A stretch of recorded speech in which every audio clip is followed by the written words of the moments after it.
Assalamualaikum warahmatullahi wabarakatuh.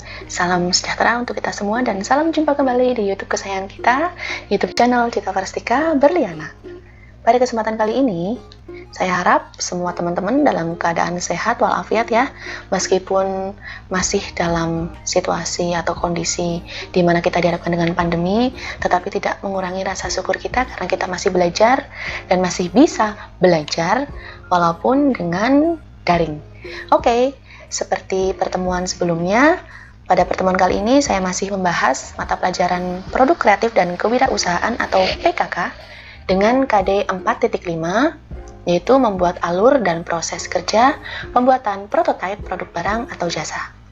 Sebelum kita ke pembahasan, kita harus tahu dulu nih tujuan pembelajaran kita kali ini itu apa, yaitu yang pertama, kita bisa mengetahui proses kerja ya dalam kegiatan prototype. Lalu yang kedua, itu kita bisa mengaplikasikan tahapan kegiatan prototyping di dalam kegiatan model prototyping. Bagi yang sudah melihat video saya sebelumnya, pasti sudah tidak asing lagi dengan istilah prototype.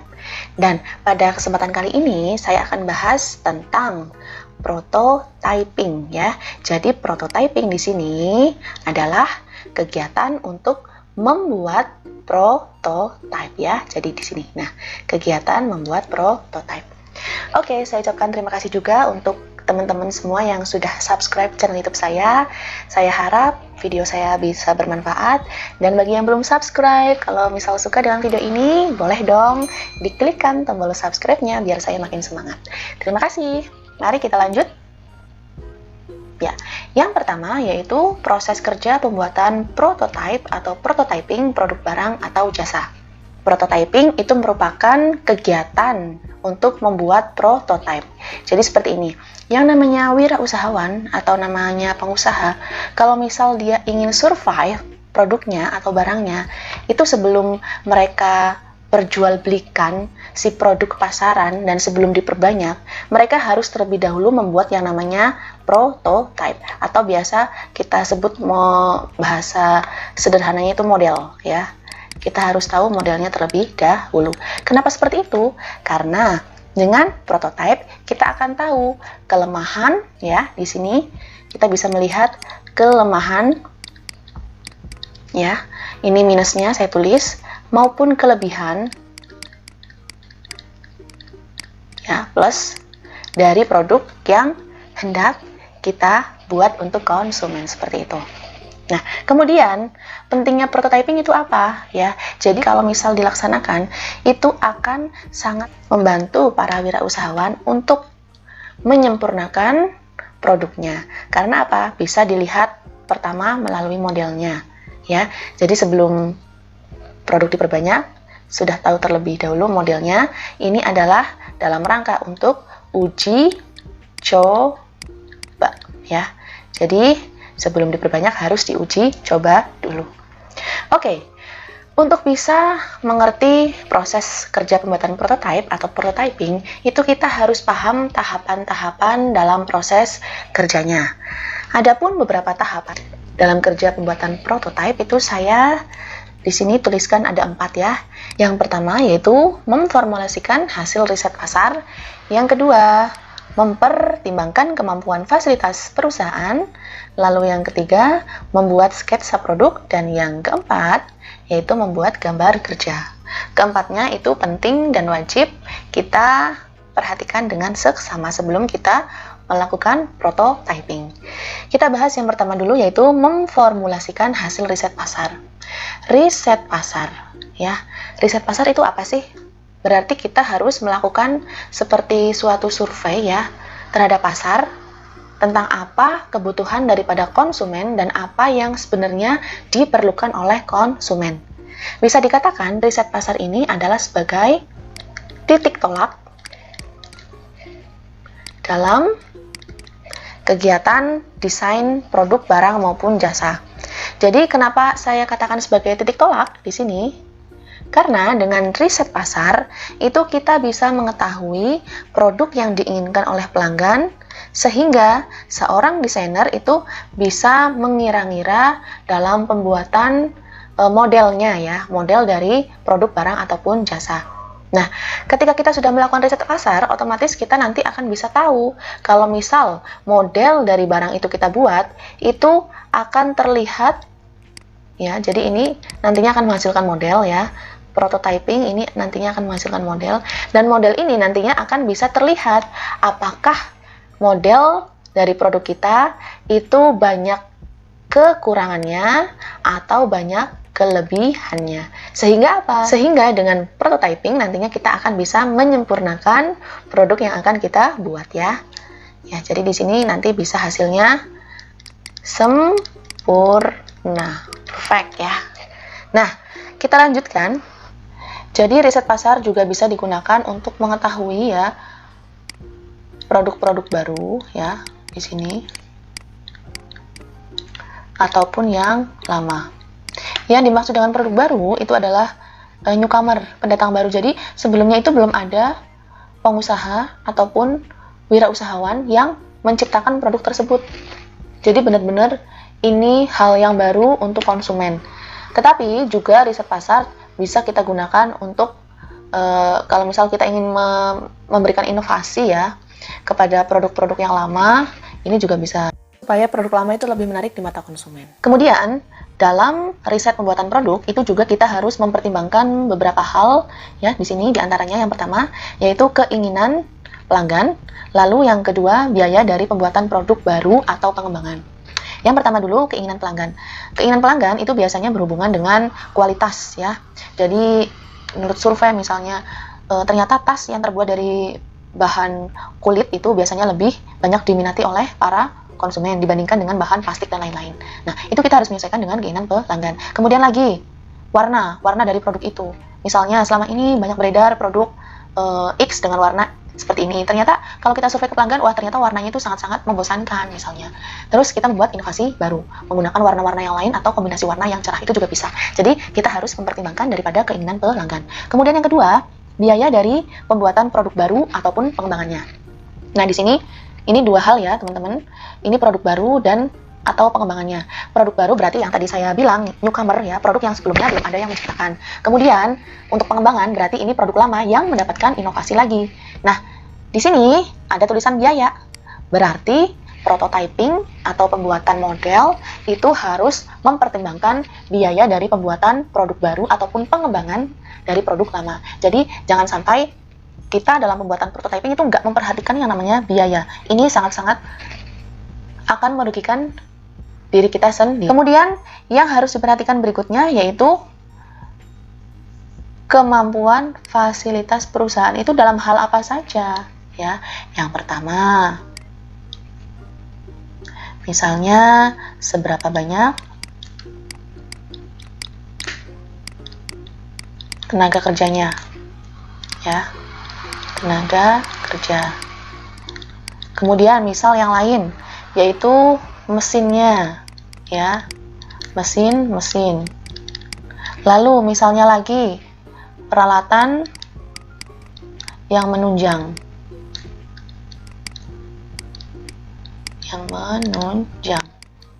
Jangan sampai dalam pembuatan prototyping kita mengabaikan yang namanya kemampuan fasilitas perusahaan. Karena apa? Karena kalau kita salah langkah nanti yang ingin kita dapatkan untung malah jadinya buntung. Akhirnya besar pasak daripada tiang itu merugikan banget ya. Lalu yang ketiga yaitu membuat sketsa produk. Sketsa itu merupakan gambaran ya, gambaran daripada produk yang akan dibuat atau diciptakan. Dalam membuat sketsa itu bentuk dari produk yang akan dibuat akan terlihat jelas satu dengan yang lainnya. Jadi nanti akan terlihat pembeda ya. Kemudian tujuannya ya, tujuan dibikin sketsa itu tujuannya adalah untuk mempermudah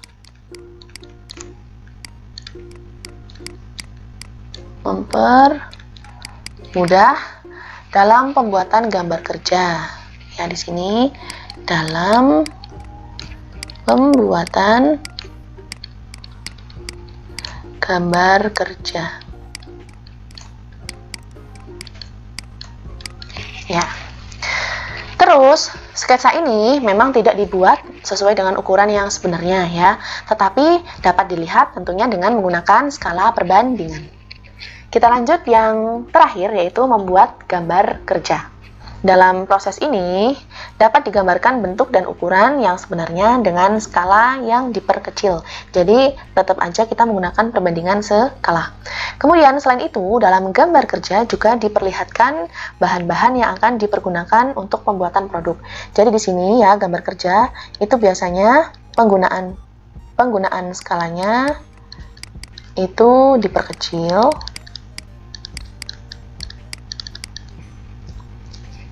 Kemudian selain itu juga dituliskan ya, ditulis material yang digunakan.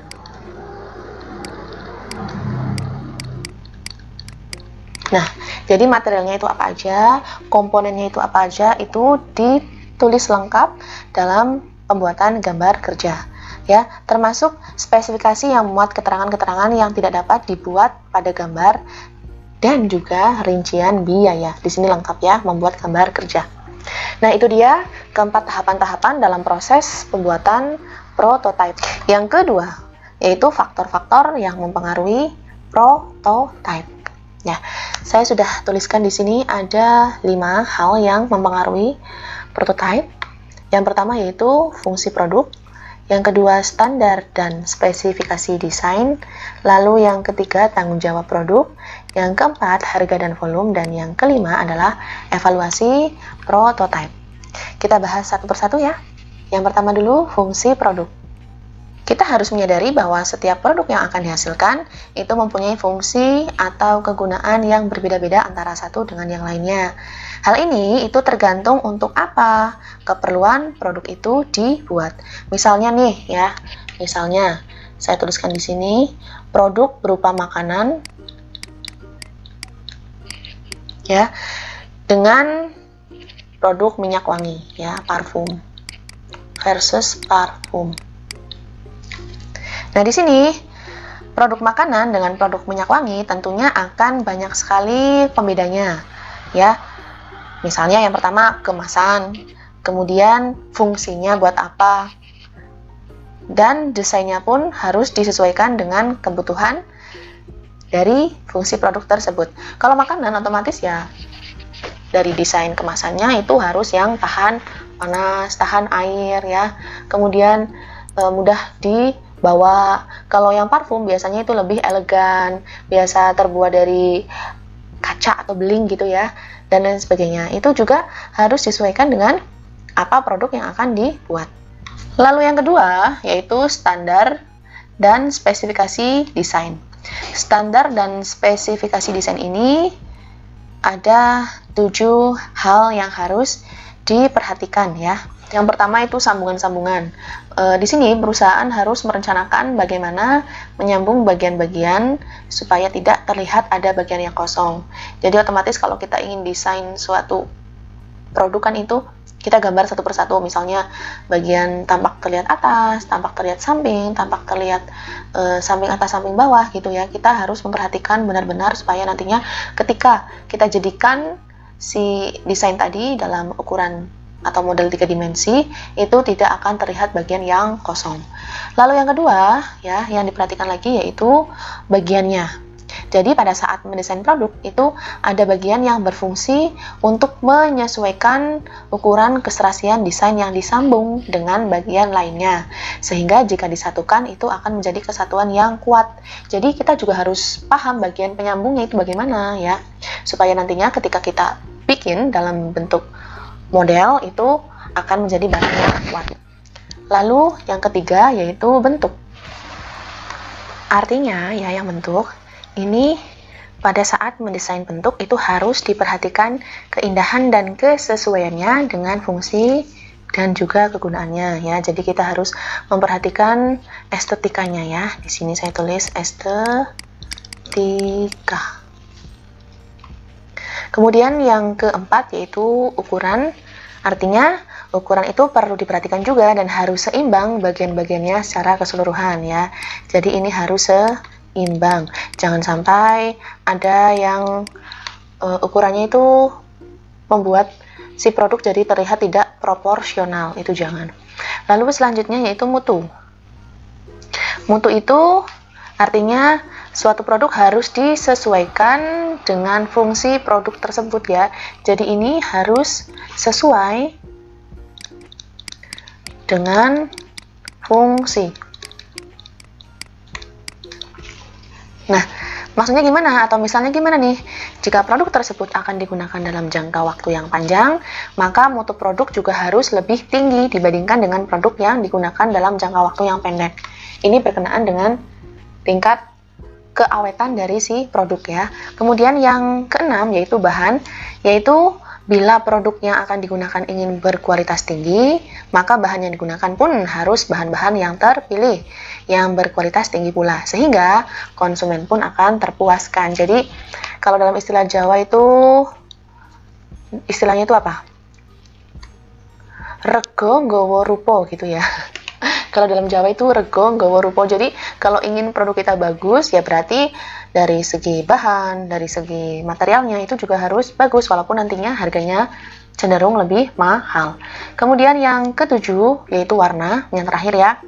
Warna juga termasuk faktor yang mempengaruhi proses dari pembuatan prototipe. Terkadang itu konsumen memiliki ciri dan kesukaan yang khas terhadap warna tertentu. Jadi kita juga harus memperhatikan benar-benar ini masalah warna.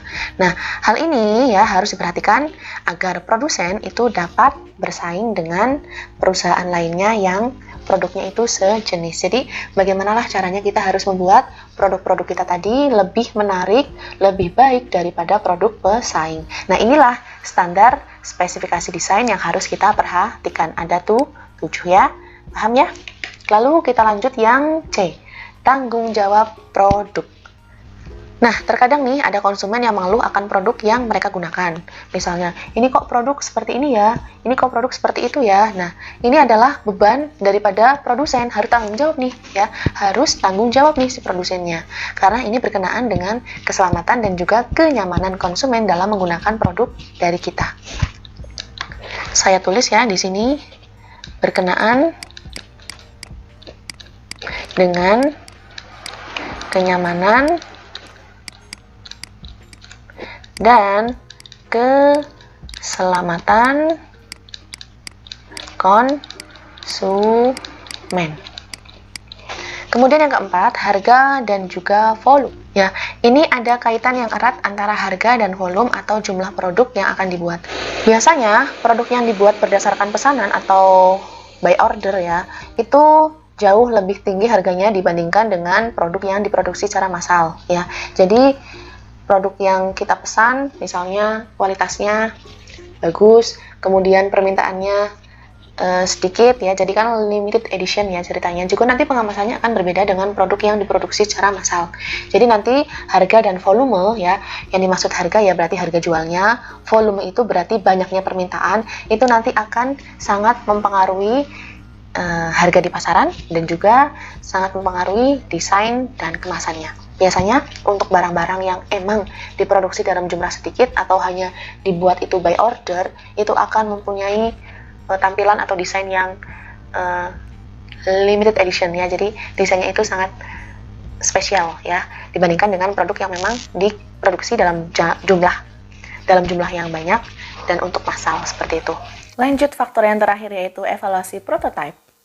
Seperti yang sudah diketahui nih, bahwa prototipe itu memperlihatkan bentuk serta fungsi yang sebenarnya. Sehingga sebelum perusahaan produksi, maka prototipe ada baiknya diusahakan untuk dibuat terlebih dahulu. Nah, kemudian dari hasil evaluasi prototipe ini akan didapatkan hasil apakah prototipe ini masih perlu tambahan atau perubahan-perubahan atau tidak. Nah, setelah dilakukan evaluasi, maka informasi dari hasil evaluasi tersebut dapat dijadikan pedoman dalam penyusunan terakhir sebuah desain produk sebelum produk itu dimassalkan untuk konsumen. Ya, itu tadi penjelasan mengenai proses kerja pembuatan prototipe atau prototyping produk barang ataupun jasa. Dan untuk yang poin B, alur dan proses kerjanya akan aku jelaskan di video berikutnya ya. Terima kasih sudah nonton video ini. Jangan lupa dukung terus channel Cita Prastika Berliana dengan cara like, komen, dan juga subscribe. Mohon maaf kalau banyak salah. Semoga video aku bermanfaat. See you on my next video. Bye-bye. Wassalamualaikum warahmatullahi wabarakatuh.